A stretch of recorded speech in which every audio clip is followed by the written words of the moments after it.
Hi friends, మనం ఈరోజు వచ్చేసి 10th సెప్టెంబర్ 2021కి సంబంధించిన కరెంట్ అఫైర్స్ గురించి డిస్కషన్ చేద్దాం. ఒకసారి అందరికీ కూడా వినాయక చవితి శుభాకాంక్షలు. ప్రతి ఒక్కరు కూడా మంచి నాలెడ్జ్తో, మంచి డెడికేషన్తో ప్రభుత్వ ఉద్యోగాలకు ప్రిపేర్ అయ్యే వాళ్ళు ఖచ్చితంగా వాళ్ళు అనుకున్న టార్గెట్స్ని రీచ్ అవ్వాలని కోరుకుందాం ఈరోజు. అలాగే మీరు గణేశుడికి కూడా నమస్కారం చేసుకుంటారని కోరుకుంటున్నాను. అండ్ ఈరోజు చాలా ఇంపార్టెంట్ అయిన కరెంట్ అఫైర్స్ ఉన్నాయి. వాటన్నింటి గురించి కూడా క్లారిటీగా డిస్కషన్ చేద్దాం. చాలా అపాయింట్మెంట్స్ ఉన్నాయి అండ్ చాలా ఇంపార్టెంట్ ఉన్నాయి. వాటన్నింటి గురించి ఒకసారి చూసుకుందాం. ఇండియాలోనే the largest learning platform academy. వీళ్ళు ప్రొవైడ్ చేస్తున్న ఏవైతే ఆఫర్స్ ఉన్నాయో ఈ ఫ్యూచర్లో వాటి యొక్క ప్రైస్ని హైక్ చేస్తామని చెప్తున్నారు. కాబట్టి వీళ్ళు ప్రజెంట్ ఒక ఆఫర్ కూడా ప్రకటిస్తున్నారండి. 12 నెలలు ఎవరైనా సబ్స్క్రిప్షన్ తీసుకుంటే వాళ్ళకి 3 months సబ్స్క్రిప్షన్ ఫ్రీగా ప్రొవైడ్ చేస్తామంటున్నారు. అండ్ ఇది వచ్చేసి మనకి సెప్టెంబర్ 12వ తారీఖు వరకు కూడా ఈ ఆఫర్ అయితే ఉంటుందని చెప్తున్నారు. అలాగే ఎవరైతే ఎస్ఐ కానిస్టేబుల్ కోసం ప్రిపేర్ అవుతున్నారో ఆ ఉద్యోగాల కోసం ఏపీ అండ్ తెలంగాణలో వాళ్ళ కోసం రక్షక్ అనే ఒక బ్యాచ్ని క్రియేట్ చేశారు. ఈ బ్యాచ్లో సీనియర్ మోస్ట్ అండ్ మంచి నాలెడ్జ్ కలిగిన ఒక 7 ఫ్యాకల్టీ ద్వారా 7 ఎడ్యుకేటర్ ద్వారా మీకు ఈ యొక్క బ్యాచ్ కోర్స్ అయితే తీసుకురావడం జరిగింది. అలాగే ఎస్ఐ కానిస్టేబుల్ మారథాన్ కూడా క్రియేట్ చేశారు. ఈ మారథాన్ వచ్చేసి ప్రజెంట్ రన్నింగ్లో ఉంది. ఎవరైనా చూడకపోతే అకాడమీలో ఉంటుంది, చూడొచ్చు.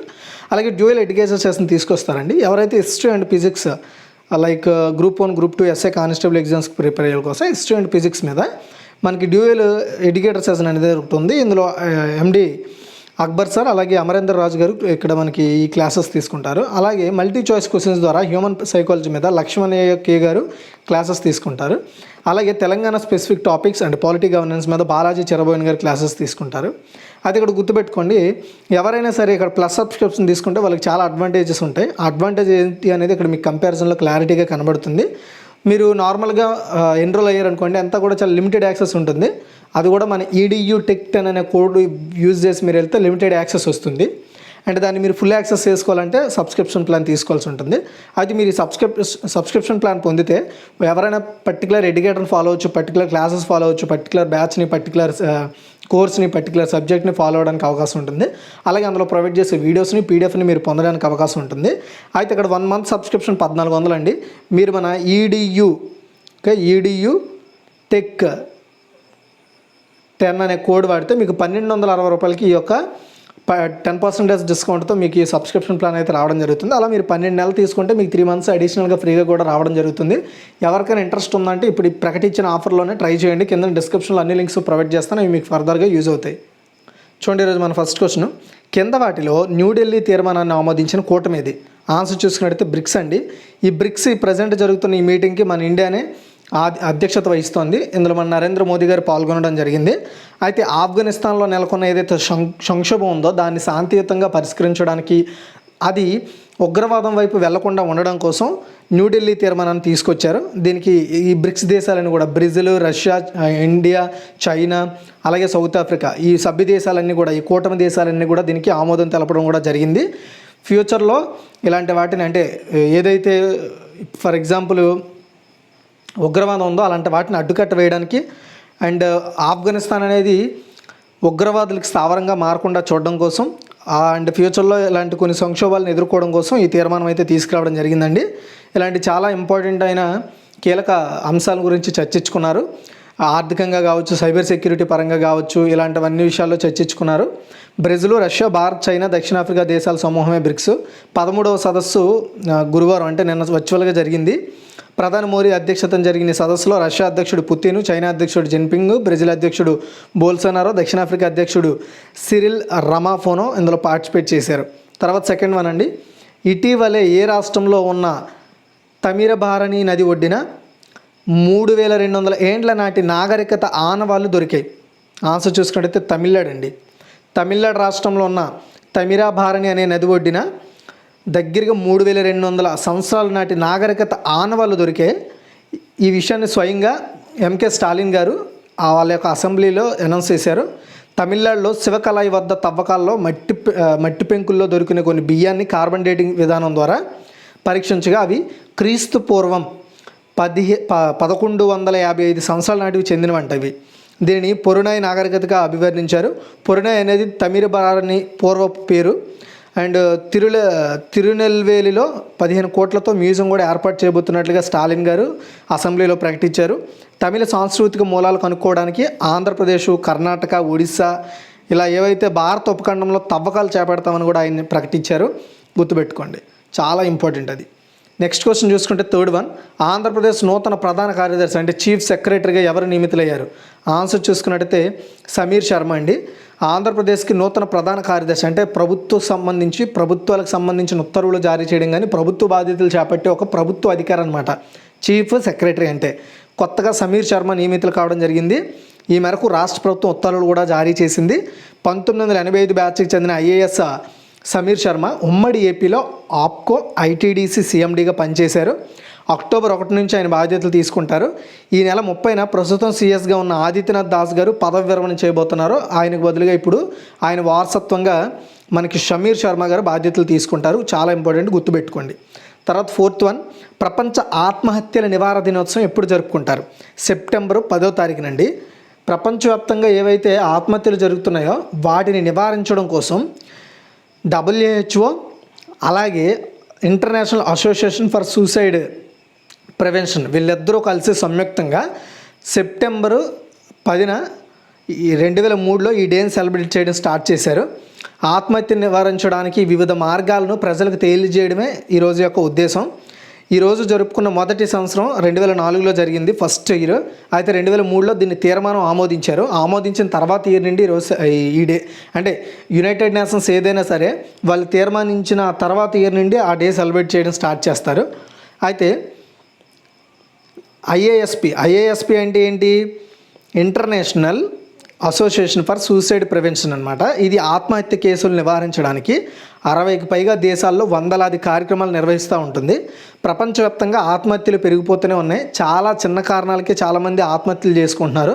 ప్రపంచ ఆరోగ్య సంస్థ చెబుతున్న నివేదిక ప్రకారం 15 నుండి 19 సంవత్సరాల వయసు గల యువతలో మరణానికి 4వ ప్రధాన కారణం ఆత్మహత్య అంట. చనిపోవడానికి కారణం ఆత్మహత్య. 15 నుండి 19 ఇయర్స్ బిలో యూతే. ప్రపంచవ్యాప్తంగా ప్రతి సంవత్సరం 7 లక్షల మంది పైగా ఆత్మహత్యలు చేసుకుంటున్నారు. ఇందులో 77% కేసులు తక్కువ మధ్య ఆదాయ దేశాల నుండే ఉంటున్నాయి.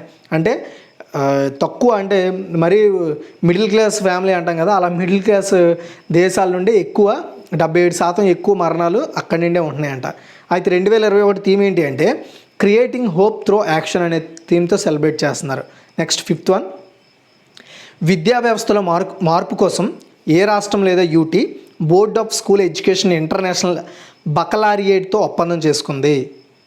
ఓకే, చూడండి, ఇంటర్నేషనల్ బకలారియేట్ అంటే ఇదొక అంతర్జాతీయ విద్యా బోర్డు అని అర్థం. అంటే ఇప్పుడు మనకి స్టేట్ వైడ్గా ఎలాగైతే స్టేట్ ఎడ్యుకేషన్ బోర్డ్స్ ఉంటాయో ఇలా ఇంటర్నేషనల్ బోర్డు ఇది.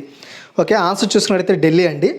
దేశ రాజధాని ఢిల్లీలో విద్యా ముఖ చిత్రాన్ని అంటే ఎడ్యుకేషన్ సిస్టమ్ని మార్చడం కోసం ఇంటర్నేషనల్ బకలారియేట్, ఐబీ అంటారు దీని షార్ట్కట్లో. ఇందులో అంటే మీరు ఐబీ అంటే మన ఇండియన్ ఇన్వెస్టిగేషన్ బ్యూరో కాదండి, ఇది ఇంటర్నేషనల్ బకలారియేట్ బోర్డు ఇది. దీంతో Delhi board of school education DBSE ఒప్పందం కుదుర్చుకున్నట్లుగా ఢిల్లీ ముఖ్యమంత్రి అరవింద్ కేజ్రీవాల్ గారు ఈరోజు ప్రకటించారు. అయితే ఈ ఒప్పందం ప్రకారం అంతర్జాతీయ నిపుణులు అంటే టీచింగ్ నిపుణులు ఎవరైతే ఉంటారో వాళ్ళు ఈ ఢిల్లీలో ఉండే స్కూల్స్కి విజిట్ చేసి అక్కడ ప్రజెంట్ ఇప్పుడు ఇంటర్నేషనల్ వైడ్గా టీచింగ్ ఎలా ఉందనే దాని మీద అక్కడున్న టీచర్స్కి అవగాహన కల్పిస్తారు. అలాగే విద్యార్థుల అంచనా కార్యక్రమ ప్రణాళిక చేయబడుతుంది. అంటే విద్యార్థులకి ఏ విధంగా ఇంటర్నేషనల్ స్టాండర్డ్ ఎడ్యుకేషన్ తీసుకెళ్లాలనే దాని మీద దృష్టి పెడతారు. అండ్ ఈ వీటికి ధృవీకరణ కూడా ఇస్తారనమాట ఈ ఐబీ వాళ్ళు. అయితే ఈ సంవత్సరం 30 ప్రభుత్వ పాఠశాలలో ఈ ఐబీ వాళ్ళు ప్రొవైడ్ చేసే ప్రోగ్రాంలు అమలు చేయడానికి DBSE ఆగస్టు 12న ఇంటర్నేషనల్ బకలారియేట్తో MOపై సంతకం చేసింది. ఇందులో 20 కొత్త స్కూల్స్ ఆఫ్ స్పెషలైజ్డ్ ఎక్సలెన్స్ ఉన్నాయి. ఐబీ అనేది జెనీవాలో ఉన్న ఒక హెడ్ ఆఫీస్లో పనిచేస్తుంది. ఇది ఒక ప్రైవేట్ అంతర్జాతీయ విద్యా బోర్డు. ఇది 169 దేశాల్లో 5,500 పాఠశాలను కలిగి ఉంది. భారతదేశంలో ప్రస్తుతం 193 ఐబీ పాఠశాలలు ఉన్నాయి. అవన్నీ టాప్ అండ్ ఎలైట్ ప్రైవేట్ పాఠశాలలుగా గుర్తింపు ఉంది, గుర్తుపెట్టుకోండి. తరువాత 6th వన్, జాతీయ మైనారిటీల కమిషన్ నూతన చైర్మన్గా ఎవరు బాధ్యతలు తీసుకున్నారు అంటే సర్దార్ ఇక్బాల్ సింగ్ లాల్పురా. పంజాబ్కు చెందిన మాజీ IPS అంటే Indian police officer Sardar Iqbal Singh Lalpura ఈరోజు జాతీయ మైనారిటీ కమిషన్ చైర్మన్గా బాధ్యతలు తీసుకున్నారు. లాల్పురా కమిషన్ చైర్పర్సన్ అంటే ఇంతకుముందు ఆ ప్లేస్లో ఉన్న గయోరుల్ హసన్ స్థానంలో ఉంటారు. పోలీస్ ఆఫీసర్గా తన విశిష్ట కెరీర్లో లాల్పురాకు ప్రతిష్టాత్మక సేవ కోసం రాష్ట్రపతి పోలీస్ మెడల్ కూడా గెలుచుకున్నాడు ఆయన. పండితుడిగా అతనికి శిరోమణి సిక్కు సాహిత్యకార్ అవార్డు కూడా ఉంది అండ్ సిక్కు స్కాలర్ అవార్డు కూడా లభించింది ఆయనకి. జాతీయ మైనారిటీల కమిషన్ 1992 చట్టం కింద కేంద్ర ప్రభుత్వం మైనారిటీల జాబితా కమిషన్ ఏర్పాటు చేసిందండి. ఈ కమిషన్ అయితే జాతీయ మైనారిటీల కమిషన్ చట్టం 1992 కింద ఏర్పాటైంది. ఇందులో మొత్తం 6 మతాల సంఘాలు ఉంటాయి. ఒకటి ముస్లింలు, క్రైస్తవులు, సిక్కులు, బౌద్ధులు అండ్ జొరాస్ట్రియన్లు అంటే పార్సీలు అనమాట, అండ్ జైనులు. భారతదేశం అంతటా కేంద్ర ప్రభుత్వం ద్వారా మైనారిటీ సంఘాలుగా భారతదేశ గెజెట్లో వీటిని తెలియజేసింది. ఇవన్నీ కూడా మైనారిటీ సంఘాలు అనమాట. అంటే ఇవన్నీ కూడా మైనారిటీల కింద జమ చేయబడే సంస్థలు. అండ్ ఇది గుర్తుపెట్టుకోండి, చాలా ఇంపార్టెంట్. నెక్స్ట్ వచ్చేసి 7th వన్, దేశంలో హిందీలో ఇంజనీరింగ్ కోర్సులను ప్రవేశపెట్టిన మొదటి యూనివర్సిటీ ఏది? ఆన్సర్ చూసుకున్నట్టయితే బనారస్ యూనివర్సిటీ అండి. బనారస్ హిందూ యూనివర్సిటీ. ఇది ఉత్తరప్రదేశ్లో ఉంది. ఉత్తరప్రదేశ్ ప్రభుత్వానికి చెందిన యూనివర్సిటీ ఇది. అంటే దాని ఆధీనంలో పనిచేసే ఒక సెంట్రలైజ్డ్ యూనివర్సిటీ అని చెప్పొచ్చు. బనారస్ హిందూ యూనివర్సిటీ ఫస్ట్ విద్యా సెషన్ నుండి హిందీలో బీటెక్ కోర్సులను ప్రొవైడ్ చేయబోతోంది. అది కూడా ఓన్లీ ప్రజెంట్ అయితే ఫస్ట్ ఇయర్ వాళ్ళకి స్టార్ట్ చేస్తాము. అలాగే నెక్స్ట్ ఇయర్ అయ్యే కొద్దీ మిగతా ఇయర్స్ కూడా ఎక్స్పెండ్ చేస్తామని చెప్తున్నారు. అంటే ఆ బ్యాచ్ నుండే ఇప్పుడు ఎవరైతే ఫస్ట్ ఇంజనీరింగ్ బ్యాచ్ ఉంటారో ఫస్ట్ ఇయర్ వాళ్ళ నుండే ఈ హిందీలో కోర్స్ అయితే స్టార్ట్ కాబోతోంది. అండ్ అక్కడి నుండి వాళ్ళ దగ్గర నుండి ఆ కోర్స్ కంటిన్యూ అవుతుంది అనమాట. స్టార్టింగ్లో ఇది ఫస్ట్ ఇయర్ బీటెక్ వాళ్ళకే ఉంటుంది, గుర్తుపెట్టుకోండి. తర్వాత 8th వన్, అండ్ మన ఇండియాలో ఫస్ట్ టైం హిందీలో ఈ బీటెక్ కోర్సుని తీసుకొస్తున్న first university Banaras Hindu university. And next 8th one, Main Bhi digital 3.0 ప్రచారాన్ని ఏ మంత్రిత్వ శాఖ ప్రారంభించింది? ఆన్సర్ చూసుకున్నట్టయితే గృహ మరియు పట్టణ వ్యవహారాల మంత్రిత్వ శాఖ. చూడండి, గృహ మరియు పట్టణ వ్యవహారాల మంత్రిత్వ శాఖ అలాగే ఎలక్ట్రానిక్స్ అండ్ ఇన్ఫర్మేషన్ టెక్నాలజీ మంత్రిత్వ శాఖ హెల్ప్తో మెయిన్ బీ డిజిటల్ 3.0 అనే ఒక పైలట్ ప్రోగ్రామ్ని స్టార్ట్ చేసింది.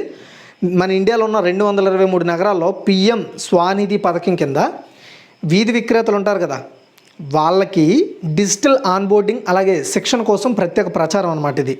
అంటే సింపుల్గా చెప్తాను, ఇప్పుడు రోడ్డు మీద పళ్ళమ్మేవారు కానీ పకోడీ షాపుల వారు కానీ వీళ్ళందరూ ఉంటారు కదా, వాళ్ళని డిజిటల్ వైపుగా ట్రైనింగ్ చేస్తారనమాట. అంటే ఇప్పుడు మనం డబ్బులు లేనప్పుడు మనం ఏం చేస్తామండి, ఫోన్పేయో గూగుల్ పేయో పేటీఎం వాడతాం కదా ఏదైనా కొన్నప్పుడు. అలా వీధి విక్రేతలకి డబ్బులు కాకుండా ఆన్లైన్ చెల్లింపులు చేసేలా ఆన్లైన్ చెల్లింపులపై లైక్ యూపీఐ కావచ్చు, క్యూఆర్ కావచ్చు, అండ్ స్వైప్ చేయడంలో కావచ్చు, ఇలా ఏదైతే ఆల్టర్నేటివ్స్ ఉన్నాయో ఆన్లైన్ ద్వారా డబ్బులు తీసుకునే ఆల్టర్నేటివ్స్ ఉన్నాయో వాటి మీద ట్రైనింగ్ ఇస్తారనమాట ఈ ప్రోగ్రామ్ కింద. ఏవైతే సెలెక్టెడ్ సిటీస్ ఉన్నాయో అది కూడా పైలట్ ప్రాజెక్ట్ కింద. తర్వాత మెల్లిగా దేశవ్యాప్తంగా ఉన్న వీధి విక్రేతలకి వీటి మీద ట్రైనింగ్ ఇస్తారు. ఓకే, గుర్తుపెట్టుకోండి. తర్వాత దీనికోసం ఆల్రెడీ ఈ like Paytm, Google pay, PhonePe ఈ సంస్థలకు ఆల్రెడీ ఆర్డర్ పాస్ చేశారు. మీరు గుంపులుగా ఏర్పడి వీటికి మీరు ఈ పేరుతో ట్రైనింగ్ అయితే ఇవ్వాలి వాళ్ళకని చెప్పడం జరిగింది. నెక్స్ట్ 9th వన్, రాష్ట్రంలో కులాల వారీగా జనగణన నిర్వహించాలని ఏ రాష్ట్ర అసెంబ్లీ తీర్మానం చేసిందంటే ఒడిశా. ఓకే, చూడండి, రిజర్వేషన్ పరిమితిని 50% మించి పెంచాలని, అలాగే రాష్ట్రంలో కులాల వారీగా జనాభా గణన నిర్వహించాలని ఒడిశా అసెంబ్లీ తీర్మానం చేసింది. ఒడిశా ఎస్సీ ఎస్టీ అభివృద్ధి మైనారిటీలు మరియు వెనుకబడిన తరగతుల మంత్రి జగన్నాథ్ సారక్ గారు ఆ యొక్క ఒడిశా అసెంబ్లీలో ఒక తీర్మానాన్ని ప్రవేశపెట్టారు.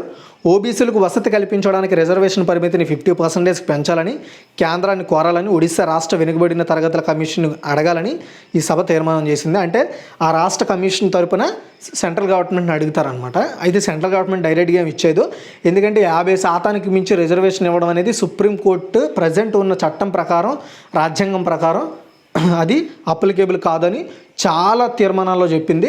అంటే ఖచ్చితంగా మళ్ళీ రాజ్యాంగ సవరణ చేయాల్సి ఉంటుంది. తర్వాత వచ్చేసి 10, భారతదేశంలో మొదటిసారిగా దేశీయంగా రూపొందించిన హై యాష్ బొగ్గు గ్యాసిఫికేషన్ అంటే కోల్ గ్యాసిఫికేషన్ ఆధారిత మిథనాల్ ఉత్పత్తి కర్మాగారాన్ని బెల్ ఏ నగరంలో ఏర్పాటు చేసింది? చాలా ఇంపార్టెంట్ ఆన్సర్ వచ్చేసి హైదరాబాద్. చూడండి, మన ఇండియాలో ఫస్ట్ టైం దేశీయంగా రూపొందించిన high ash coal gasification based methanol production ప్లాంట్ని హైదరాబాద్లో బెల్ R&D సెంటర్లో స్టార్ట్ చేసింది. నీతి ఆయోగ్, పిఎంఓ ఇండియా అలాగే బొగ్గు మంత్రిత్వ శాఖ చొరవతో ఈ ప్రాజెక్ట్ని సైన్స్ అండ్ టెక్నాలజీ శాఖ 10 కోట్ల గ్రాంట్ అందించింది. దాంతో ఈ ప్లాంట్ని ఏర్పాటు చేశారనమాట. మన ఇండియాలో దేశీయంగా ఏర్పాటైన first high ash coal gasification based methanol production plant ఇది.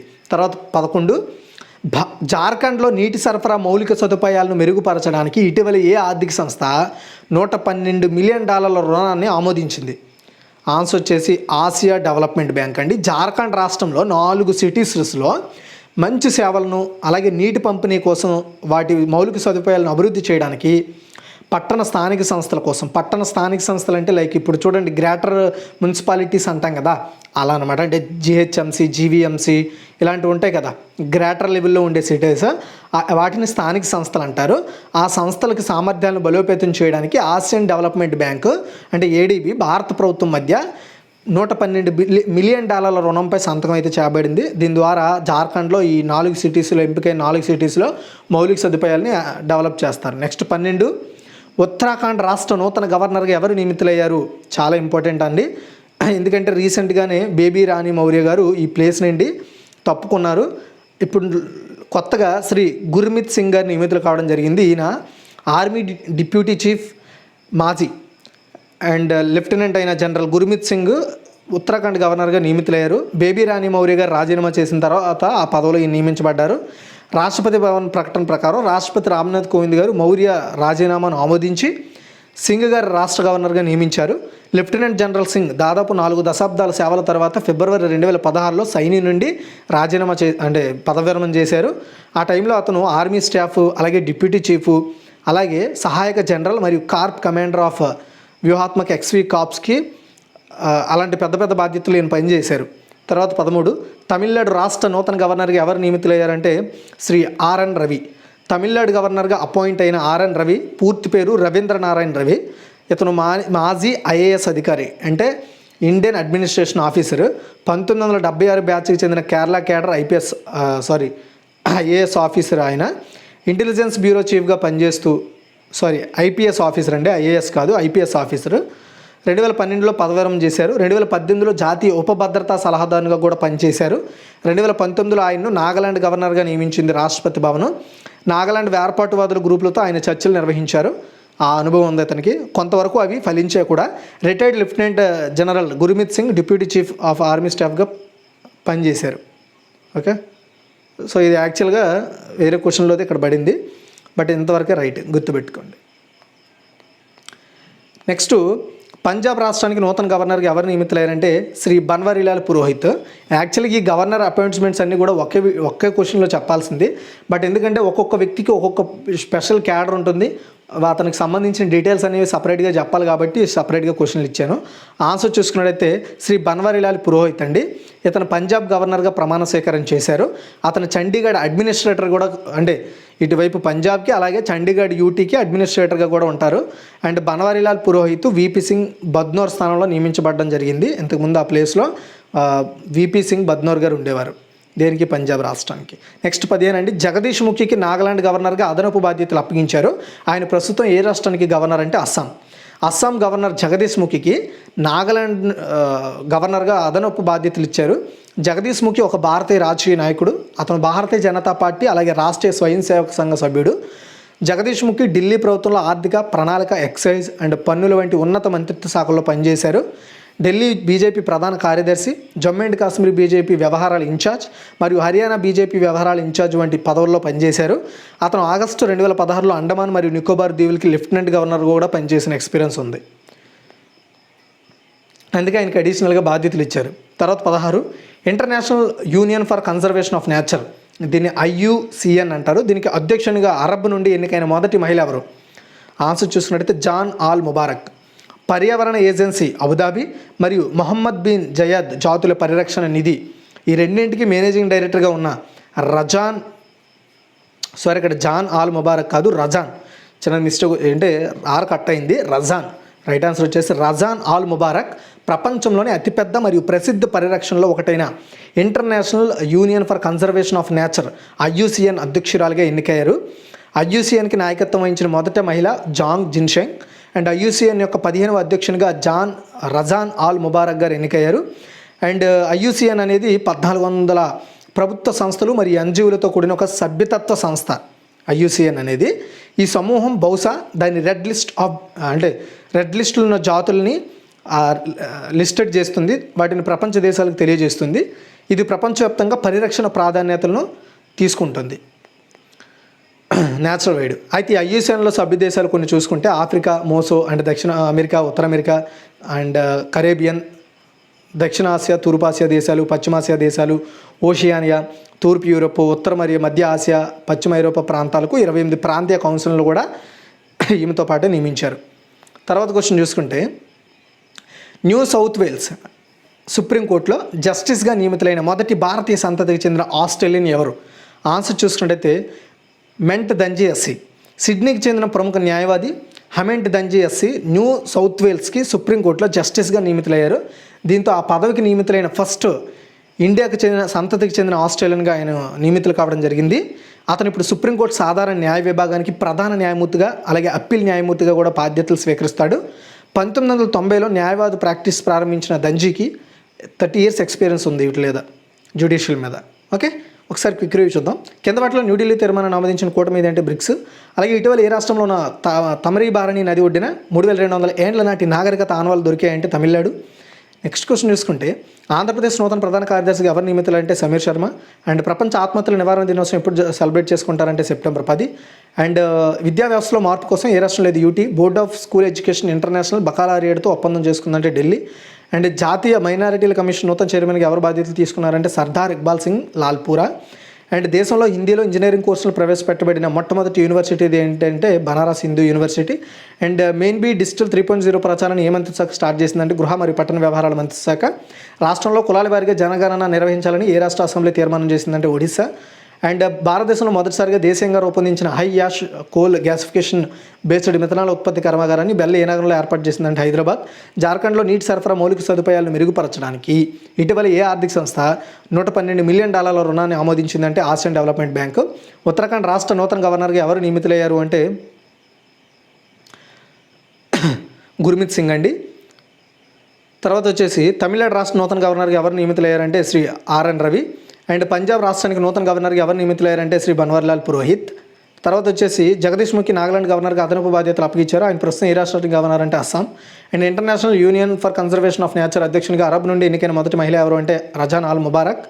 నెక్స్ట్ క్వశ్చన్ చూసుకున్నట్టయితే న్యూ సౌత్ వేల్స్ సుప్రీంకోర్టులో జస్టిస్గా నియమితులైన మొదటి భారతీయ సంతతికి చెందిన ఆస్ట్రేలియన్ ఎవరు అంటే హమెంట్.